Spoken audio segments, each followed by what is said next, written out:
All right, we should be live right now. There it is. Hello, my name is Zach.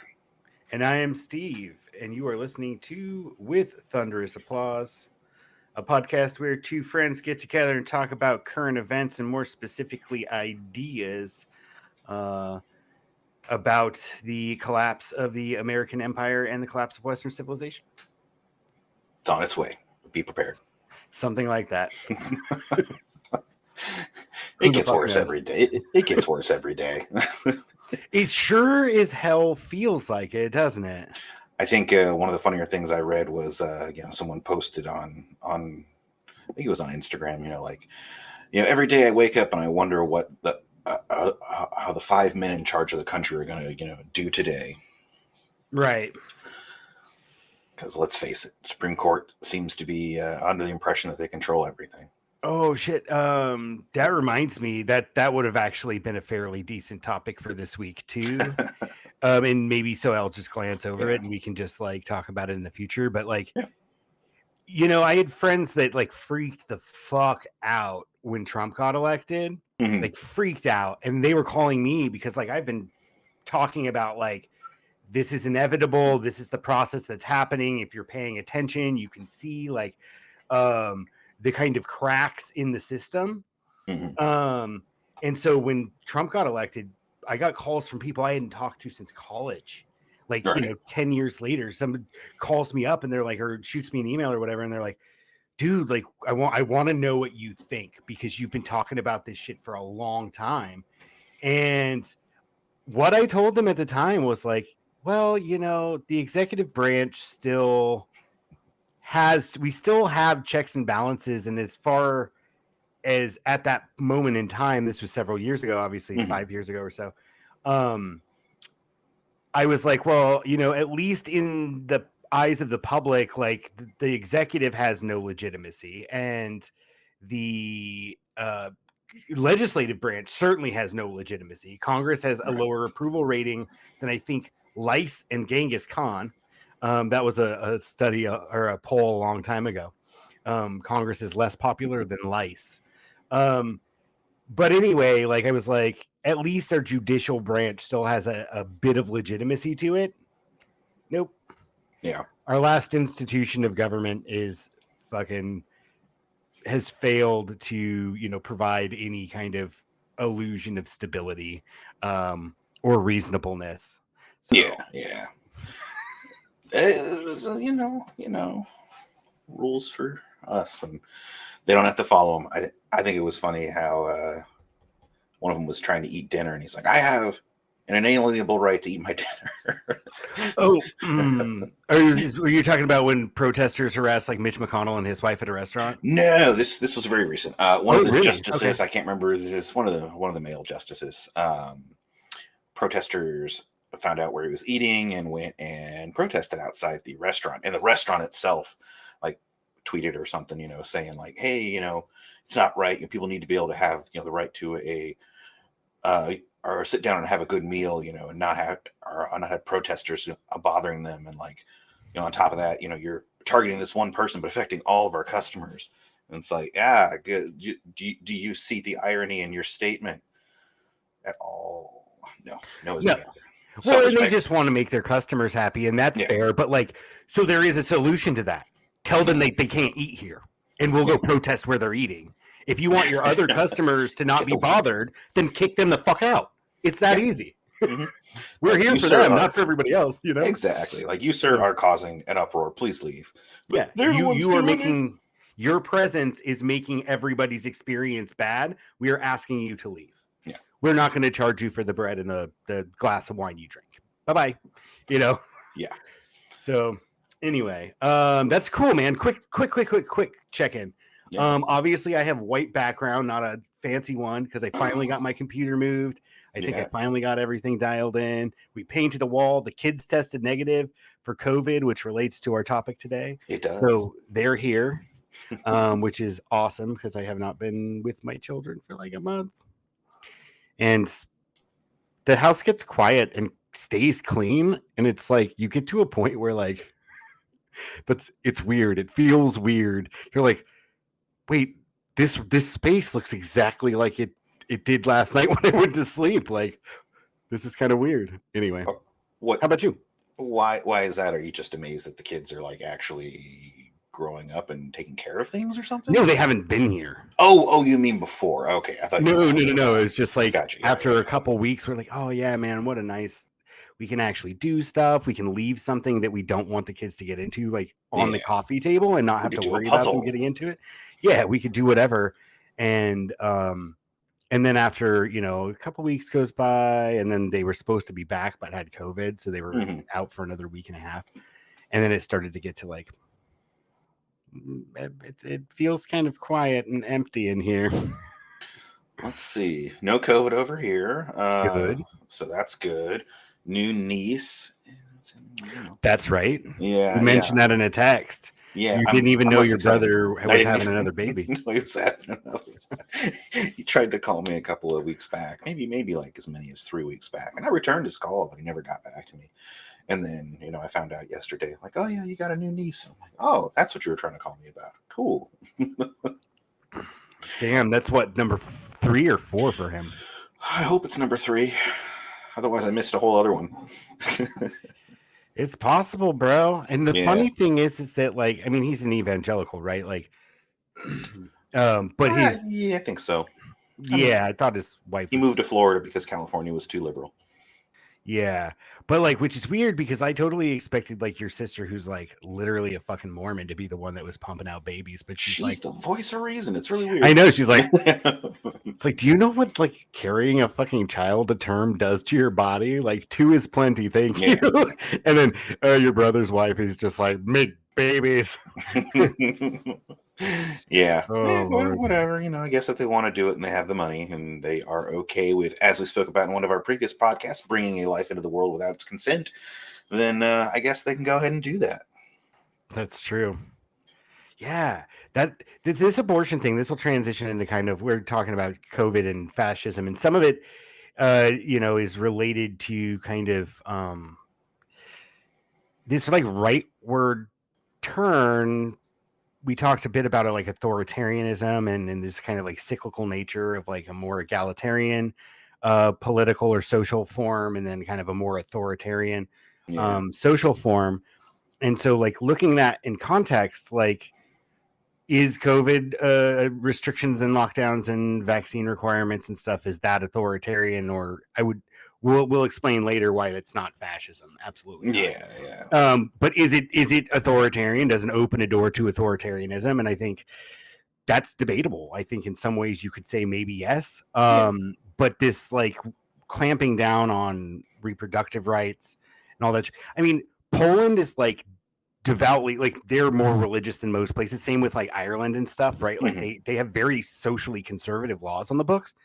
Their fucking women were like out in the street, like, doing, like the George Floyd uprising kind of stuff, like not just like waving signs, but like smashing windows and flipping cop cars. And like, they protested to get their reproductive rights. And it's remarkable. I have not yet seen it escalate to that in the United States. It just seems to be political theater. I mean, it's a very serious issue. I don't want to gloss over it, but it seems like it's being approached more as political theater and a fundraising opportunity for Democrats who no one wants to fucking vote for. So they always like dangle these fucking carrots. Like, do you want basic rights? Well, vote for us so that we can enrich our consultants using banker and big tech money. Right? Like, I don't know. I'm just cynical. Can you center yourself on the screen a bit more? There you go. Yes, I can. There you go. I am. Apologies. New setup. We're still tweaking, bro. Yeah. But we're tweaking the setup. Not like that comes later after the podcast. Yeah. Where were we though? Yeah, the authoritarianism of. I mean, ultimately, like with Roe v. Wade, like I'm not like. I've always been pro-choice. In fact, I joked that I'm actually pro-abortion. You kind of like mentions like you're bringing a life into world without the consent of that life, and that's like something that I had never really thought of. But you're right, Yeah. like, oh, you're killing a child. It's like the child didn't ask to be fucking born. Mm-hmm. So who gets to make this decision? And Ultimately, like, yeah, and you've it basically should be just the adult. sentenced it to however long its life is on Earth in whatever conditions pretty much you were brought up in, because upward mobility is a non-existent thing in this country anymore. Yeah, when you talked Yeah, about people you in Poland, basically condemn it to like, yeah. yeah, you talk about What people about in Poland? Poland flipping cars, blocking the streets and whatnot. Like, you're a little fuzzy and a little robot-y, but it's okay. But yeah, and it definitely Oh, I'm seems sorry. like no, it's cool. It definitely seems like Americans have been just programmed over time to not do violent like protests. Or at least all the people who would be pro-abortion have been programmed anyway. And it's very insidious, and it certainly took a long time, but it's been very successful, that programming. It's like, no, just got to go out and vote harder. And yeah, the whole like, oh yeah, give money to the Democrats so that they can do nothing next time they have control of everything. And it's like, it's Right. to the point where I felt bad, but but I got a call from one of the fundraising people, and I'm like, look, I know this is not your thing, but I am done giving you money. I'm done voting for Democrats. They've consistently done nothing for me. Please take me off all your mailing lists. I do not want another call from someone asking for money for a Democrat. Yep. Like, voting all third party whenever possible. So just leave me Yeah, the hell at least alone. in like we have Greens and Peace and Freedom, or like Yeah. the Party for Socialism and Liberation doesn't have a ballot line, but they run on Peace and Freedom ballot line. So like, Yeah. there are options for us. Plus, like every once in a while, the California Libertarian Party puts up like a halfway decent candidate that I could see There was myself voting for. There was one. I was so sad she was not actually on the ballot. She was in the she was in the voter booklet, and her position was "F all politicians," and I was like, yeah, I'd vote for you. Why the hell not? And then she wasn't on the ballot. I was Which is pissed. bullshit. And I Yeah, she had drawn wonder, out. okay, she had dropped out. Yeah. Well, And that's it's a like, bummer, why which is though? weird Yeah, because generally, like, you get on the ballot and then you submit for a ballot right. statement. So you've So if already paid the money. Yeah, and so it's right, like, why would you drop out? That doesn't make any sense to dude, I me. Like, guarantee, dude, she would have got more votes than like. I mean, we have a jungle primary type thing in yeah, California it's called top two, crazy. which Yeah, is bullshit. And we should have like ranked choice voting jungle, and right. then the top 2 or 3 is like a runoff Yeah, instead of this system where it's like it's always gonna be the Democrat with the most fucking corporate money behind them. yeah, And the one that is like loyal to the national party who wants to move up and become and run for president or whatever. And yeah. Gavin Newsom won't get fucking elected. He is No, like he's working on it though. he's a poster boy for like the elite, like society's Mhm. elite. Well, the Like whole there's no French Laundry fucking way thing. middle America or Appalachia or anywhere like that's gonna fucking vote for No. that fucking prick. Well, he fucked up, when he did the whole like, oh look, I said don't gather in public places, and here I am at the French Laundry in Napa Valley, it's at a massive unmasked, indoor thing, and it's like, well, you just lost a lot of people right there. Like, even people that might have otherwise voted for you are now like not interested. And he's trying to recover it right now, where he's like, oh yeah, we're gonna make insulin in California and then charge less for it. And I'm like, if you can do that, that's great, but it's like, that's just one small step that you need to take. Like, maybe start pushing for California to be a completely unionized state or something like that. Make some big ass changes in the way that we do work here. Yeah, and a lot of that's the legislature. Like he can't unilaterally, Yeah, like with right. insulin, he might be able to, like through executive privilege on certain aspects, or how he has authority over like the Department of Health and Human Services or something, might be able to like finagle something with insulin. Mhm. Like unionizing the whole state would be a legislative thing. I mean, he can certainly use his platform though to encourage that, right? Right. And that's the thing that like I feel like Bernie Sanders did very well, was use his platform to encourage people to go do organizing. Right. But then he just fucking bends the knee and is loyal to the party, and Makes me everybody gets sad every fucked. time. Yeah. Yeah, we have a Makes me sad fig. every time. We have a blackjack or black mission fig Yeah. that we named Bernie because for whatever reason this tree is like 4 fucking years old. And every time it gets these big figs, they fill out real nice. They're green, and then before they start to like, they might just barely start to ripen. They get like a blush purple or whatever, Yeah. and then they fucking turn brown and shrivel up and fall off. What? And usually we try and pick as many as we can to toss to the chickens, but they're not good. Like, and Yeah. even the ones that look ripe, we've cracked them open. They're not very sweet. So I wouldn't like bother trying to pick or preserve or make fruit or anything. We call it burning because every fucking year it's like, oh my God, this is going to be rad. We're going to have like 10 pounds of fresh figs. And then it drops them all. And we're just disappointed. So, Yep. You're roboting the again. fig tree burning. What's that? Oh, you're roboting again. So maybe we go to our first video. Yeah, man, that's a bummer. I thought I had all this shit figured out. We were so clean last time. Just last night, in fact, and playing RPGs the other day. Yeah, fucking bizarre.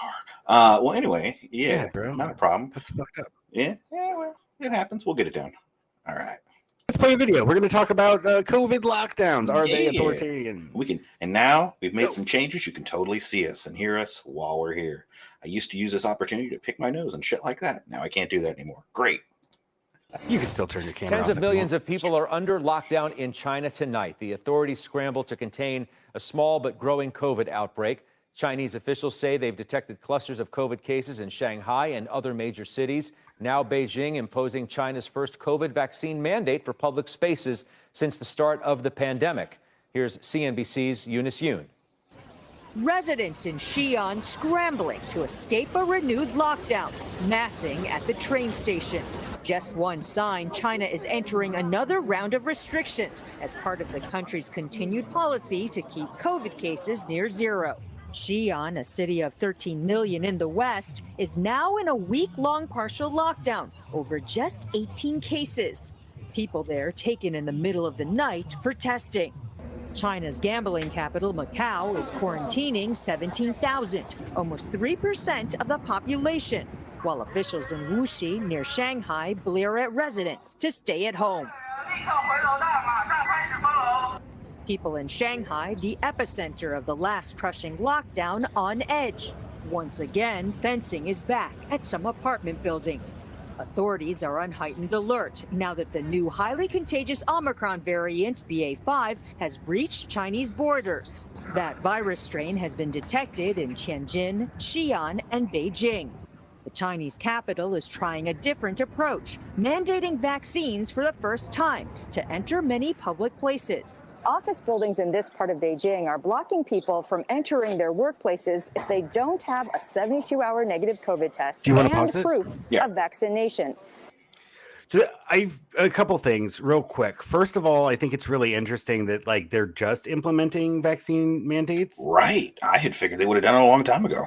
Right. Another thing I wanted to point out is this variant. I saw another news headline just before I logged on that was basically saying that this variant that they mentioned is probably going to cause like the largest spike in cases since the pandemic began. Like, how are the effects of it though? I don't know what is documented. I haven't really been paying super close attention, but having gotten it and probably gotten this variant because it spreads so fucking rapidly. Right. And my kids also had it from a completely different source. Super mild. I mean, I am not a healthy person. I'm not vaccinated. Smoke like a fucking chimney. I am not vaccinated. I smoke like a chimney. I drink like a fish. There's something else I do. Anyway, and overweight or whatever. Like, I am not the representation of a healthy individual. I am very much like an average American, I'd like to say. So if you can survive it. Yeah, and it was super mild, dude. Yeah. Like, I mean, it fucking sucked. Don't get me wrong, right? Like, but at the same time, like, I was terrified, especially early on, because I was like, I have like pre-hypertension and like, which is just, that runs in my family. There's nothing I can really do about that. Right. Because I eat fairly clean. I just eat a lot. And I drink a lot. But you know, I eat good food or whatever, homegrown chicken and pork and stuff. I know what's in it, right? Right. All that other stuff. But like, I was terrified of getting sick and having complications due to just some kind of confounding variables. But when I got this one, it was just like, it sucked for about 36 hours. And then I was Yeah. sniffly for like another 3 days and ran a fever for 3 or 4 days. And then I was good. Yeah, I got it early on, and the worst symptom that I had was the burning in my sinuses. And I was reading about it, and it's like it just dries out your sinuses. So like every breath is just like needles, getting driven into your sinuses. Yeah. So you did have a respiratory, which is weird because like it's called SARS-CoV, right? Like Yeah. SARS-CoV. It's a respiratory infection. Yeah. But like I didn't really, other than like the sinus, which, dude, this time of year my sinuses are always fucked up. There's like 30,000 different species of trees just jizzing into the fucking wind, and like there's nothing I can do. It just stuffs my nose with fucking plant jizz. Well, and you don't have a whole lot of like buildings to block it and everything, so it's really windy in your area too. Yeah, So it's windy scary up on from the north far end of town. away. Yeah. Mm-hmm. I noticed, like it's kind of almost understandable why people are like, oh, this is just the government taking an opportunity to, or seize control of, or seize control, and it's like, I mean, yeah, Quiet. You turned off your camera, but not your. Oh, I didn't mute. Shit, sorry, dude. It's all right. I just heard thumping. Sorry for the headphone users. But yeah, I can definitely see why people are like, oh, it's just the government trying to take control, and it's like, I mean, absolutely, it could be abused in that way, and so it's not completely like unwarranted that people are concerned, but it's like at the same time, it's like you gotta trust that like certain things are just being done for your own damn good. Yeah, and I think we kind of talked earlier about like how like the judicial branch was like the only one that people had any like degree of trust in. Yeah, that's part of the fucking problem, right? We don't trust our institutions because our institutions don't do anything for us, and so transparently for the last many decades have worked only to serve the absolutely wealthy and the corporations, and haven't done shit for people and to enrich themselves and set themselves up so their kids can be on the board of some energy company or be the CFO of some fucking big pharmaceutical company and make money. And with the relationship and the kind of incestuous nature of Congress and how they're just in it to enrich themselves, their families, and their friends. And so no one fucking trusts them. Like back in like the Great Depression and shit, when shit was really bad, people still trusted the government. So when the government's like, all right, you're going to sign up and you're going to go get put to work, people were not like, oh, I don't know, that sounds like a labor camp. Right. Or the government's just like, okay, we're just going to take these fucking pigs from this farmer who can't like sell them in the market, and we'll give him some money for it. And then we'll distribute the pigs as food for needy families or whatever. And like people were like, wow, I needed something was provided. Right. Okay. I see that this is a mutual relationship. Now I will, make all these sacrifices for the war effort or, changes to their own lifestyle to benefit the collective. There was an idea of a collective until basically baby boomers.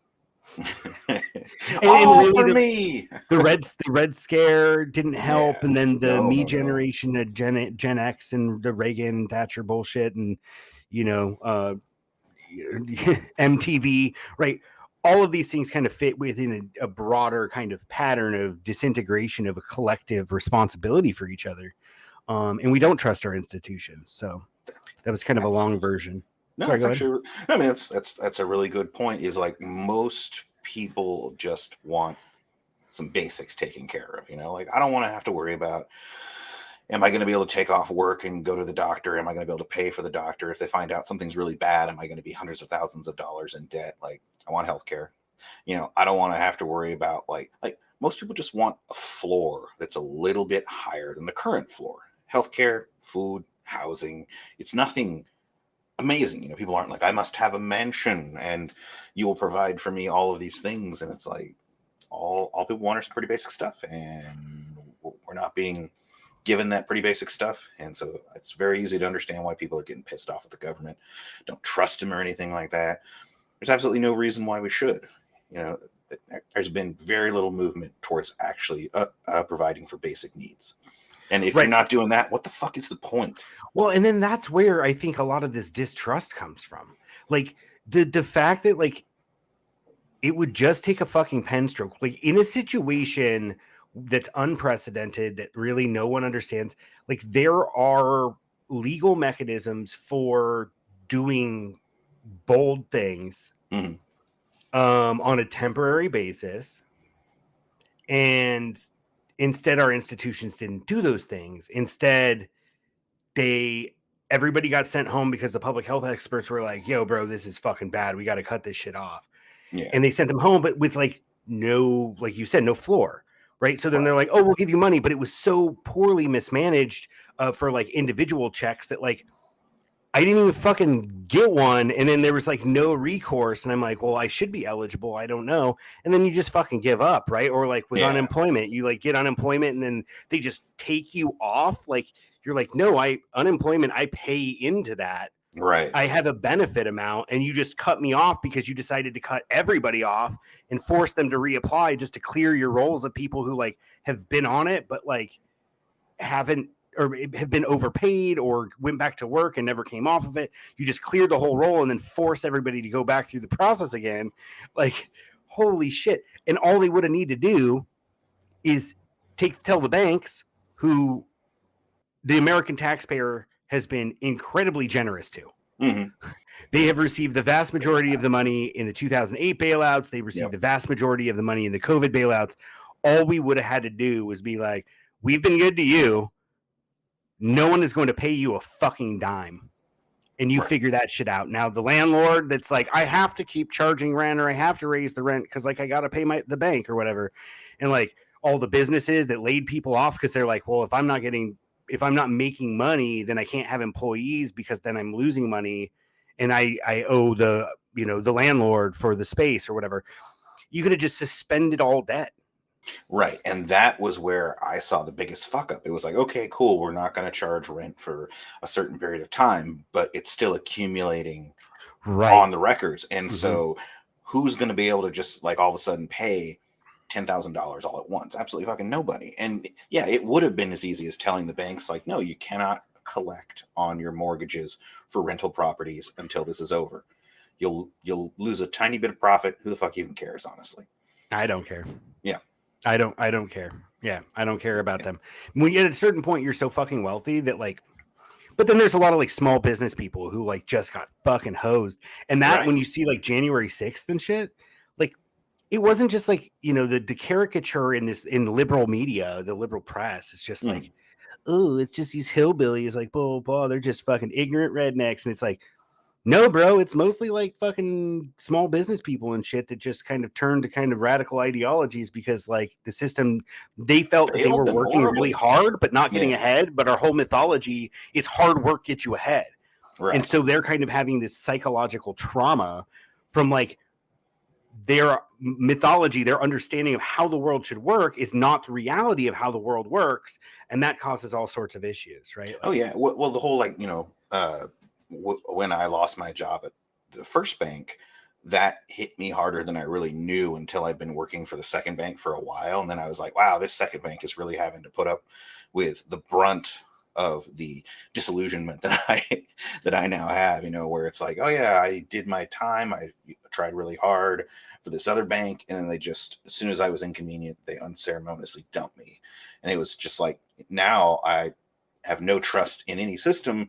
And so I'm working for this other company and I'm just like, I don't want to work for you. I have no illusions in my head anymore that you care about me at all. And so they just kind of got shafted. I mean, still did work, but yeah, it's not going to go away. Let's finish this clip. Yeah, man. Because there is another point I wanted to make about this that's somewhat related. Sure thing. So as of today, people are lining up to get their COVID test here and their vaccine over there. My building is forcing me to get the vaccine. Otherwise, I can't work, he says. This is pointless, she says. Even if people are vaccinated, there won't be an opening up. And so far, little sign of that. There's confusion in Beijing over how strict the vaccine mandate will be after authorities here sent mixed messages about it. But that has also become a hallmark of China's lockdowns, uncertainty over policy direction and growing public frustration. Yes. You know what the best part of that is? In my opinion? Are you with me? You muted bastard. I was typing. I don't want people to have to hear my typing. Am I back? Who are you writing? You're not writing me. No, I'm writing notes. Oh, right. I can't remember things for more than like half a second, so I have to make notes. Probably should work on that. Yeah, do you play Sudoku? No. Do you do like crossword puzzles? I did Wordle or for a little while, but I got bored. You ever like actually watch Jeopardy and try and get the questions right? No. Oh, you got to work on your fucking brain, bro. Your brain's important. My body can fail as long as I have a mind. That's true. You can stick me in a robot body. I don't care. Oh, like brain from the fucking Ninja Turtles? Yeah. You just be a floating fucking brain with a robot body? Yeah. Or General Grievous, I guess, was also kind of more appropriate to our theme. Yeah. It was just some organs and a brain inside a robot body. Exactly. Which made no fucking sense. It made no fucking sense. It made no sense. You did not need lungs in order to feed oxygen to a brain. You could have made artificial lungs. It was and there was like intestines and stuff, and it was like super fucking stupid. Yeah, but I mean, and he's such an underused villain in episode 3 because that's the only one you see him like briefly, right? Yeah. Like I mean, there's a few scenes, right? But like in the Clone Wars, he's like, and in especially the 2D one from Cartoon Network. Yeah, dude, he's like, they did a really great job of introducing him as a villain and like making like even the Jedi, like even masters like Ki-Adi-Mundi were like fucking terrified of him. Like, because he was fucking scary, dude. He was a really good, soldier, combatant or whatever. Yeah. Anyway, we're not talking about General Grievous. We're talking about your sharpness of mind. Oh, the propaganda inherent in that. When you heard that, and she's talking about China, right? Yeah.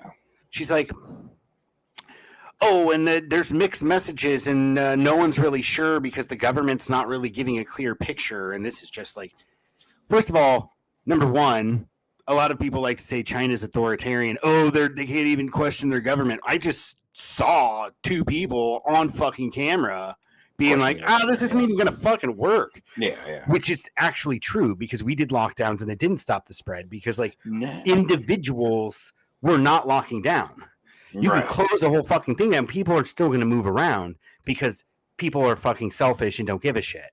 Or sometimes they had to, right? Like, care for elderly parents or whatever else. But like, well, and eventually you got to get food from somewhere, and someone has to make that food move around.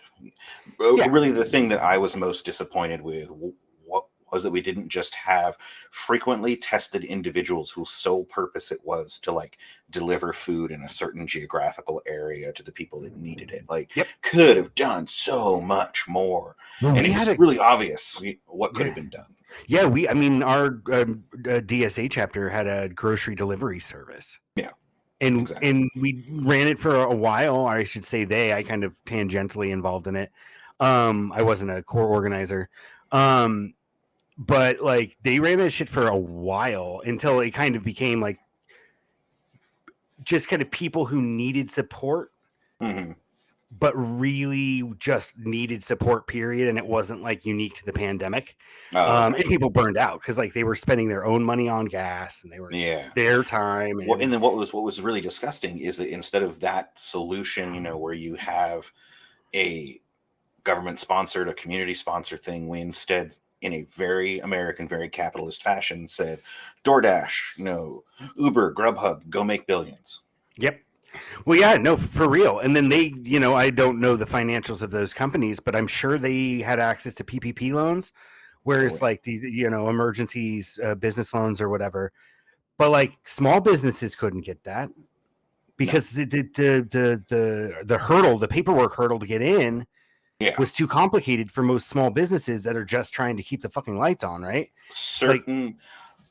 To my last bank's credit, they actually like helped a lot of local businesses. They were a community bank, so they kind of have to like be more involved in the local region, but they did actually manage to help out a lot of the smaller businesses fill out Good. paperwork. So like certain places were doing it, but yeah, it should have been a lot easier.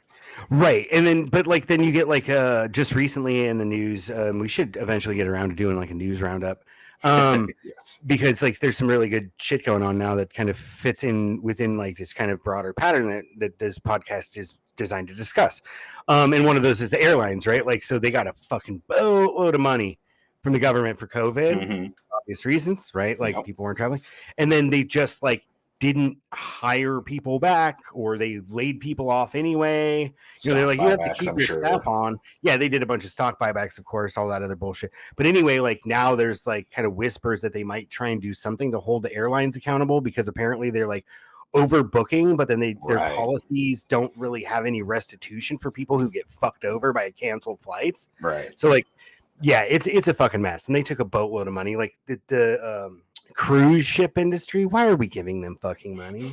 That doesn't need to exist. No. And if it can't, like, if it's profitable, then they can work with the bank to restructure their debt for a time when they can begin operations again, right? Like if they're profitable, there is someone that will see that and lend them money, right? But ultimately, the taxpayer, the public, should not be supporting something that doesn't need to exist. Like airline travel, like you can make a pretty good argument that like travel is important. That's why government has maintained roads since there's been government, right? Like even tribal peoples maintained like a networks of trails and roads, right? And so like transportation connections are very, very important. So you can make an argument for like the airline industry, especially because rail is so fucking garbage in the US, and the US is also just huge. So like a plane is really the only practical way to move around the country with any speed. But like a cruise ship, it's not like it's taking something from point A to point B like a cargo ship, right? No. It's not fishing. It's not doing scientific study, right? Like it literally is just there as like a fucking vanity project that just consumes massive amounts of carbon. Yeah. It's all about vacation for people that can afford it, which ain't us for the most part. Yeah, cruises I think are not too expensive, but that's besides the point. Terrible, it's just but I would not want to go on a cruise for various reasons that have been covered, and I believe it was a John Oliver video. If you want to watch it, you can. They're dangerous. Don't go. There's no laws. I think you had a thought. Go ahead. Oh, I was going to say the woman who said, there's no point in the vaccine mandate. It's not going to work. She's not entirely wrong either, because it only works with lockdown at the same time. Because like all the vaccine does is prevent you personally from getting the worst of it, because it can still get into your respiratory system and it can still breed, and then you can still cough, sneeze, whatever it out. Replicate. Yes, it cannot replicate. They don't get breed. onto other people. Yeah, it breeds and it gets into other people, if you get close enough anyway. And so like as a sole measure, vaccine mandates for this particular thing do not work. I mean, obviously, the MMR vaccine is amazing. Go get that if you don't have it. But. See, I don't know enough about it. I know that people said, anybody that's complaining vaccine technology has been around for 100 years. And I was like, no, not the mRNA vaccines. No, those actually is late. I saw a study where it was like a meta analysis. And in a prestigious journal, I think the Royal Proceedings or whatever. Anyway, like it was in 2016 or 2017, and it was a meta-analysis of various studies of the mRNA platform. And they said there is still a lot to understand about this, but it is a very promising avenue of continued study for having a platform specifically for viral infections, which, change. Is mutate? Yeah, mutate might be the right word. Yeah, because they're not evolving, because they're not fucking alive. But mutate works, mutate. So like an mRNA is a promising platform, but more study was needed in a lot of the things that they had mentioned in that meta-analysis. And this is before COVID pandemic, was like there were issues with like your circulatory system being affected by it. So when you hear of people having like heart problems and shit because of the vaccine, we did know about that before. And also anybody that says, oh, this, we've been doing this for fucking ever is like, no, we haven't. Literally, like mRNA technology has only been really being used in studies and stuff for maybe a decade. Just viral viral vaccines have back in 1918 when the Spanish flu came out, people did not really know too much about virus. Like germ theory was there. They had figured out how to inoculate against bacterial infections, but and not poop in your water. Wash your hands. They didn't know too damn much about viruses though. And in fact, the first influenza vaccine didn't come out until I think it was 1946, maybe 36. I might be off by a decade. But I mean, that makes it less than 100 years old. Our very first viral vaccine. And I'm specifically talking about this kind of platform plug and play bullshit for rapid deployment against viral and outbreaks, right? Right. And that has only really been studied in kind of studies. It's never fucking not be deployed. So like anybody that says, oh, you're just why don't you go eat your pace like like they are ignoring the fact like seeing this new getting robotic again there. I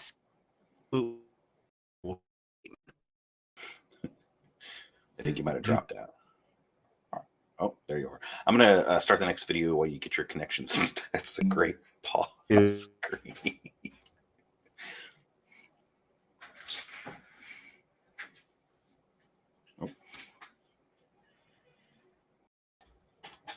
And the virus, we have to remember, humans are the host. So it goes to your point about if you're hiding and you can't find a host, is it just going to fizzle out and die? And I wanted to ask you about how the pandemic of 1918 resolved. You mentioned that it came back in 1920. So was it herd immunity that everyone's talking about? Recognizing it killed tens of millions of people. We didn't have a vaccine. We didn't have treatments. Let's be clear about this term of herd immunity. And I'm telling you this as an old pediatrician. Okay. Herd immunity was never developed as a population kind of a measure when a virus spreads through a particular community. It was based on active immunity, giving people immunizations, giving lots of children immunizations, for example, for measles, mumps. And when you immunized actively 90% or more of a community, then when that infection came into that community subsequently, it would not spread.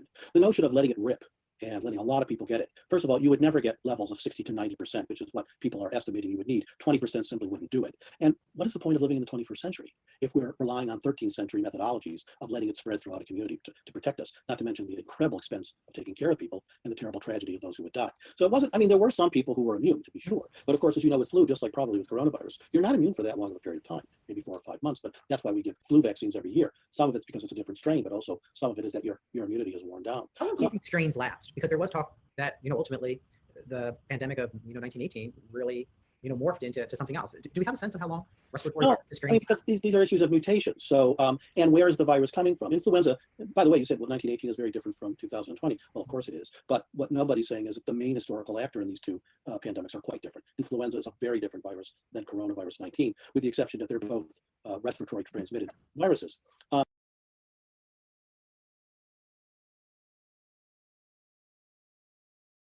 There we go. We lost Steve again. It's a horrible thing. So we'll go over there. I own the channel now. I can do whatever I want.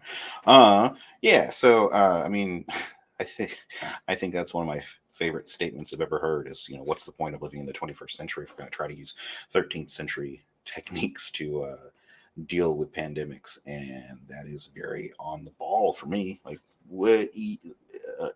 Yeah, it's all relatively new technology, but you got to at least give it a go if it's going to work. I know we were just talking about how the mRNA vaccines are very, very new, and I would say, from my point of view, my options are to either die or have a respiratory infection so bad that I'm basically wheezing for the rest of my life. I'd rather take a little bit of heart problems or something along those lines and actually be able to live my life than possibly die or basically be stuck in a chair over the rest of my life.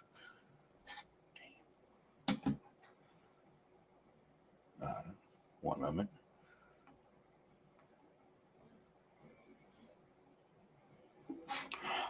So yeah. And where was I? Oh yeah. So I, for one, am going to go ahead and take vaccines. You know, we spoke about the mumps, measles, and rubella vaccinations earlier, and those were successful in completely wiping those out where they were used, where they had herd immunity, where 70 to 90% of the people who or 79% of the people in the community got the our vaccination, so that the other 10 to 30% of the people who didn't couldn't pass it along far enough for it to become a large infection. And we've seen a ton of that in recent history, where you get a whole lot of people who, for whatever reason, I think it's mostly that they haven't experienced any really bad sicknesses in their lifetime, because they were all wiped out before most of them were born. So we've had a lot of people that are just like, I don't even see the usefulness. Why do we even need it? It's gone, and it might hurt my kid. And it's like, yeah, but these diseases certainly will hurt your kid. And so I guess it might take like a resurgence of something like that for people to actually understand that the disease is much worse than any side effects that might come from a vaccine like that.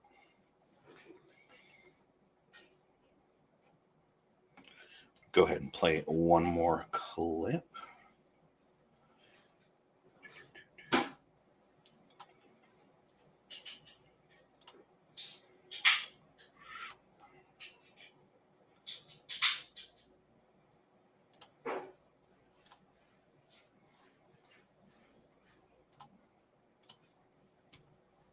I wish Steve was here for this one. It's going to be the LA Times talking shit about San Francisco.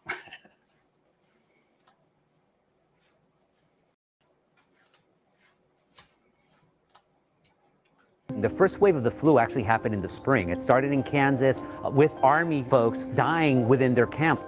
And then it would spread because those soldiers would move to other outposts or other posts. I'm muted. What's up? Headphones, right over there, underneath that controller. So Steve dropped out? Yeah. Internet or? Yeah, he was roboting earlier, and then he just completely dropped out. Now he's not replying on his phone either. I hope it doesn't go too much longer then. Say again? I hope it doesn't go too much longer so it's not painful. No, probably not. What is this? Oh, one of the strong ones. Mm-hmm.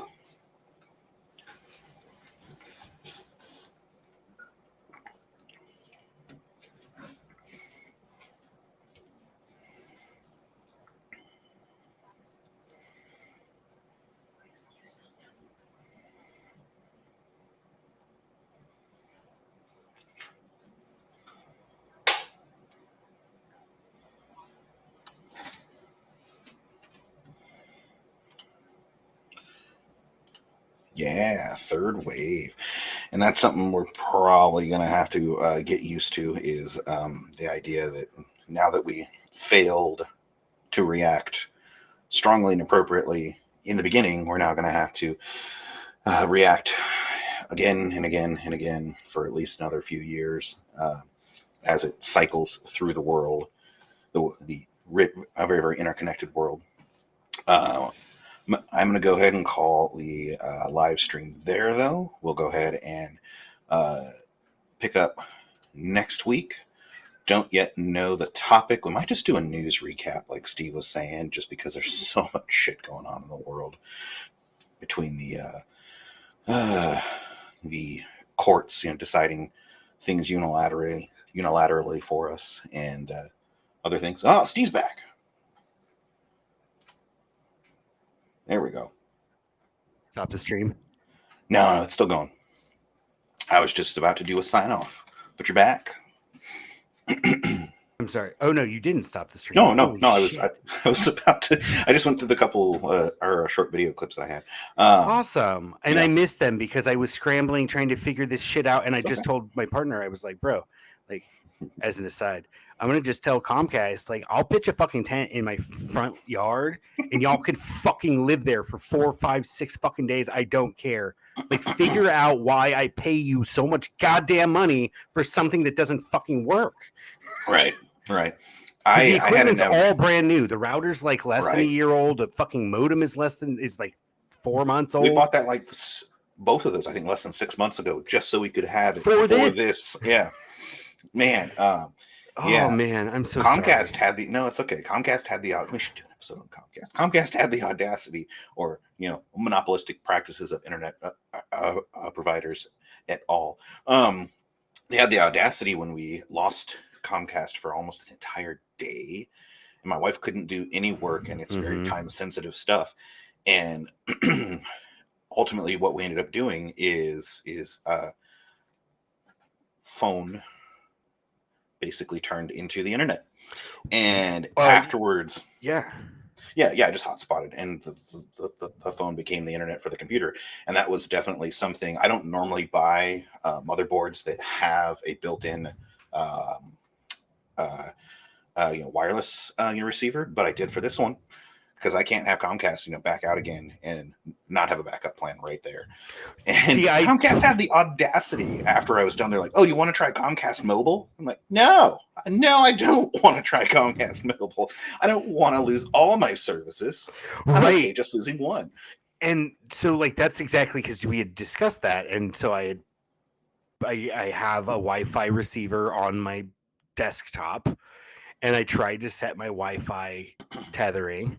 Or like mobile hotspot, and I did that, and it just wouldn't fucking connect. And I went and reset the router and all that other shit, and the hotspot didn't connect to the desktop for whatever reason. It has before I've used it, but I don't know. I reset the router, and it eventually just came back on right when I was about to give up. So So let's finish this.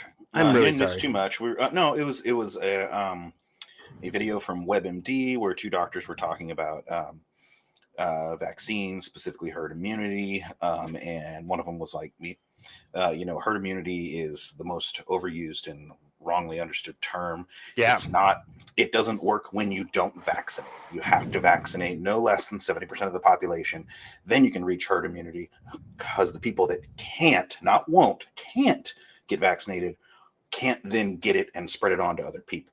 It basically breaks the chain. And so that's misunderstood a lot. Right. Okay. And so in the context of kind of what we're talking about, like, are mandates like authoritarian or whatever? In a sense, you could say, oh, there's a need for this, right? And this is what I've tried to explain to people who like freak the fuck out about like unvaccinated people or whatever. Because there's some people that are like, oh my god, I can't even like be in the same room as you. How are you this person? I didn't realize that you're like a fucking Nazi. And it's like, what the fuck, bro? I'm not a fucking. I'm an anti-fascist for sure, through and through. Like, I also am skeptical about its utility. And sure as shit, most everybody that's gotten vaccinated, the vaccine's effectiveness wanes because it's not well understood or developed. And the government just threw fucking money at these companies to just give us something so that people feel like we're doing something, but never actually, like, with a focus on efficacy. They weren't required to collect. The government never told the pharmaceutical companies to collect data. Like, it's all voluntary. So if they collected data, so we don't even know what, a full list of side effects or like long-term consequences or what, kind of individual specific body chemistry or whatever conflicts with it, right? We don't know because no data was collected, but they made a fuck ton of money. Oh yeah. And it's all been well after the fact. People are just self-reporting problems, and that's not great either, because a lot of people will self-report problems that don't exist. Right. Well, I'm not really sure how prevalent that is. I'm sure it exists. Obviously, there's hypochondriacs and all that. Fucking well, and then also people will say things that are like, okay, this happened. And it's like, well, it's also totally unrelated.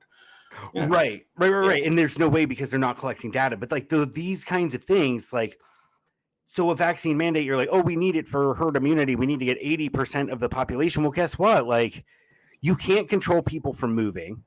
Right. Number one, because there are places in California that had over 80, maybe 85% that still had some of the worst caseloads. Right. Now, how could that be if you're all vaccinated? And it's not like a tourist destination where there's a lot of people. It's just a small coastal community in California, right? Like, then why are you having, because maybe like herd immunity is almost kind of bullshit in some respects as well, right? Well, with certain things, that's the thing. It will work for a lot of things, bacterial infections primarily, and the MMR is still roundly proven to be incredibly successful. And so there are cases where it will absolutely work, but then there's ones where it won't. And it's just like, the flu or a flu vaccine that you get every year. It's because it mutates so rapidly. It's a lot easier to get a vaccine against a bacteria. They don't change quite as fast. Right. But because they're actually alive. Yeah. Because they have to evolve, damn it. But yeah. And so, it's a lot easier to do against those, but the virus is fucking crazy, man. They just change with the winds, it would seem. And but as for them being like fascistic, I find it interesting that it's the same people that are saying, well, you can't, make me put something in my body are in a lot of cases the same people that are saying you have to carry that baby to term even though you don't want to. And it's like bodily autonomy for me, but not for thee. It's like there's certainly contradictions. There's a lot of Venn diagram in there, but right, and there's no doubt about that, right? But it's kind of an apples and oranges thing between like reproductive choice and vaccines, and honestly, like what I wanted to point out was that like I don't see people resisting vaccine as being stupid or they hate science. They don't trust science because science is so clearly corrupted by fucking corporate money. Like they gave you something that's like, oh, well, we don't know, big pharma. I don't know. It might work for your 6 months and then you got to get a booster and you're going to have to get a booster for the rest of your life. And you're like, wait a second, what is all this? Was it effective? No, I had my double vax and double boosted and I still got fucking super sick from COVID. This is super funny after we talked about chiropractors yesterday. You still got to go back every damn week. But that's fucking different. Because I know. The whole idea behind a vaccine is that it prevents illness, right? And if it's just like wears off, then how do you know it fucking works? Are you likely to get exposed like to COVID every 6 weeks? Like, I don't know. Everybody, the state of California mandated all teachers had it. And guess what? When kids came back to school, teachers went out with COVID. Yeah. And this was within 6 months of getting boosted. So it's just not fucking effective. But the vaccine mandate was very, very effective at making fucking pharmaceutical companies fantastically richer than they are. Very wealthy, yes, with guaranteed government contracts. Yeah. Yeah. And it's funny you mentioned the schools. I'm going back to school this next semester, and there is a vaccine mandate in place for students too. And it's like, I've got it. I'm boosted and all that stuff. But like, how long has it been? Like it's definitely been at least 6 months since I received any jab at all. And so it's like, it's probably completely ineffective at this point. And the only thing keeping me immune is the fact that I'm just constantly out in public and being near people and getting exposed. No. And exposing other people. My experience in the military kind of informed a lot of this. Well, first of all, like I had adverse side effects from vaccines when I was a child. Oh, okay. Yeah, when I got vaccinated. Did you get the butt jab? I don't, dude. I was a fucking baby. How do I know? No, I in the military. The painted lines in the clinic, right? No, in the military. They vaccinate you with everything, assuming you've never had a single one.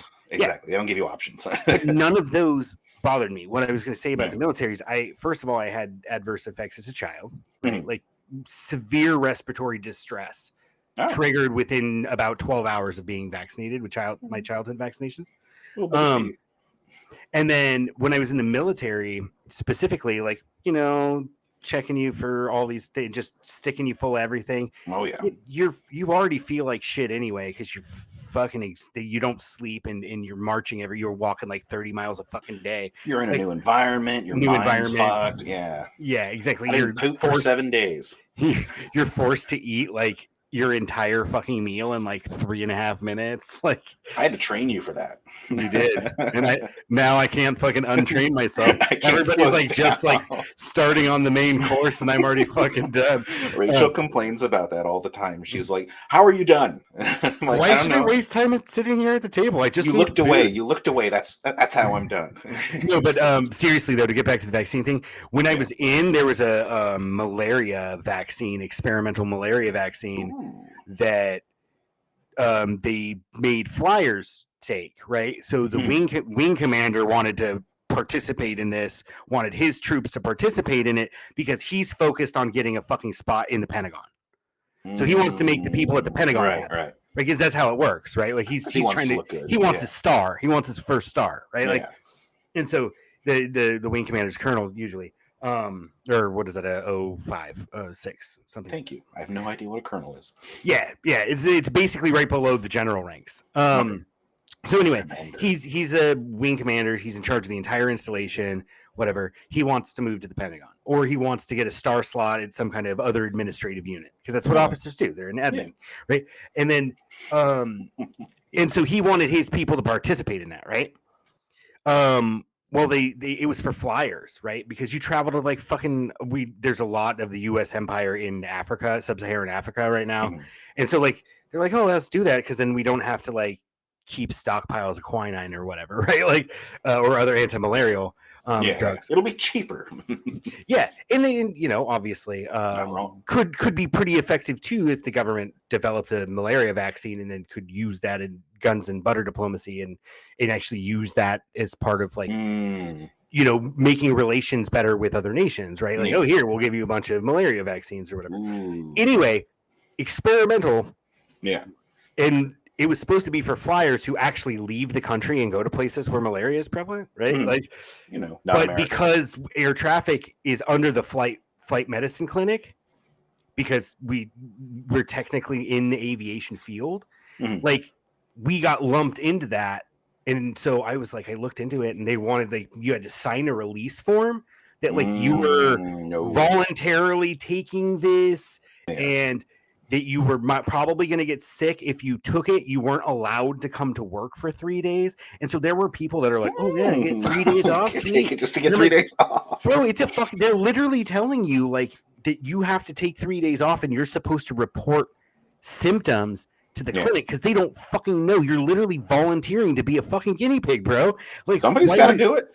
But why would you do that? And then so I went through, Clinton signed an executive order back in the 90s, obviously when he was president, that like said the military's allowed to force vax people for readiness, right? Which it kind of makes sense, right? It does, yeah. But I just went to the fucking the major that was in charge, the 04 that was in charge of the medical clinic, and I was like, hey man, like, we're not leaving country, and kind of the way I understand this is it's meant for people who actually are going where they can contract this. And it also takes us out of work for 3 days, and we're short staffed as it is. Like, and he's like, you're right. And then I was like, and also, by the way, this executive order says if it's for deployment or military readiness, we're not deploying. Right. Like, we're just flyers, and we just happen to fit into the same clinic as the pilots who are actually going places like this. Look at you reading the rules. Yeah, I read the fucking rules, even going back to some executive order from the 90s. Anyway, the military hates that. They do. But they also respected it. They respect someone who does digging and asks questions, even if they kind of put this facade that you just follow what I say, right? They appreciate people who think. Because there's so many people in the military that was my position, was to tell officers, no, you're wrong, sir. No, you're wrong. So anyway, that kind of like really made me salty about shit, because they were not, I mean, it was transparent enough that they made you sign something, but the way that it was passed to us, and then our command staff are just like, I want to make my boss happy, and so I'm going to just tell you what he told me to tell you, right? Like, and there's like those kinds of professional pressures, and they just like straight up were like, you guys need to take this, blah, blah, blah. And it wasn't until I questioned it and then went to my immediate supervisor for the tower section and was like, listen, like, we're short staffed and I don't really want to take it. And there's not really a need for us to take it. And the whole purpose of this experiment is like for people who are going to be exposed, and like, let's maybe not. And he was like, oh shit. Yeah. Because like, he was like, scratching the head, being like, "How do I staff the facility?" If Right. because Like, with me, I'll do all the work. yeah, he's like, "Oh no, this needs to be done within a week or two." And he's like, "How the fuck am I going to staff the facility if people are going down for 3 days at a time, like, and get everybody this experimental vaccine?" Anyway, Yeah. So I don't really trust things that are not well understood. Okay. Is my point, and I don't criticize people for asking questions because I've been put in a position where I've been told I had to do it, and then I look into it and I'm like, it's actually not effective, or actually they don't even know how it's going to hurt us. Like they're making us sign a release. And obviously, when you're in the military, you can't sue the government for bad shit that happens to you. No, right? you can. But I mean, kind of can't you though by going through the VA and you can get compensation. Disability. Yeah, but you can't like actually sue the government for fucking millions in damages. They're like, here's $150 a month for your troubles. Ooh, and you're like, cool. I can fill my gas tank, or like 3/4 of my gas you tank. Can't fill your gas tank. Okay, good. The second, sorry, no, it's okay. The second video, that's fine. The second video that I showed was basically the LA Times dunking on San Francisco, really? with regards to the 1918 outbreak, and the response of the city of LA. They basically said like, holy crap, this is bad. I've read history. We're locking down. And so they locked down. And in the end, I think it amounted to, over a period of like less than a year, a total of like maybe 200 fewer deaths. But like, San Francisco had the anti-mask league. If you're familiar with that, it was just a bunch of people that were like, no, man, we're sick of this shit. We don't want to wear masks anymore. And it's like, nowadays masks are pretty damn effective, but like back then it was just gauze. Which is still better than nothing. It's better than nothing. It's better than nothing, but it was not great. But yeah, and so like so it was just it was a piece by the LA Times just being like, hey, look at history where we did better and we saved a few hundred lives. Yeah, but in the grand scheme of things, I mean, back then the population of the like Los Angeles basin was significantly smaller. Yeah. But like, and realistically, like 200 people is not that much. It ain't much. Yeah. Isn't that how many people that died when that fucking condo collapsed in Florida? Exactly. More people. Not that many people. Yeah. Oh yeah, more people have died in like building collapses. I think we had a drone kill more people at a wedding party than that. Ooh, bad taste, but probably true. Probably true. Yeah. Hey, at least you didn't have to pilot that drone. I'm not a drone pilot. Nope. Anyway, so there's a whole lot of things, and it's interesting to see and being able to look back, because there was, locally there were people that are like, oh, all these people that are like, oh, masks are so awful, blah blah blah. That's what got me. Like, it's just a damn mask. Wear the mask. And I understand if you have have some kind of disability or breathing problem or asthma, by all means don't wear a mask. But everybody who doesn't have that problem needs to be wearing a fucking mask, because like they're not going to stop it. Yeah. But they might slow it down. It might prevent you from giving it to 10 people in a day instead of just one. Looking back, because the Spanish flu happened during wartime. And so like there were advertisements calling people who didn't wear masks slackers and stuff like that, which was the highest of insults back at the time. A slacker? Yeah. Now, nowadays we have a movie called that, and it's something to be reached for. Because who the hell wants to work hard and be patriotic? But like back in the day, they were just like, oh, I'll beware the lawless slacker who doesn't wear a mask in public and keeps the troop in the European theater longer. I'm like, yeah, maybe we just need to shame people. Yeah, and so like that came up in local press, is that they were like bringing up old newspapers and being like, oh, look at that, they like. Because especially like Shasta County and, everything. Oh, we want our freedoms, blah, blah, blah, blah, blah. And it's like, okay, cool. And then like you look at just like, 80, 90 years ago, and like the Shasta County sheriff literally fucking arrested people from not wearing masks.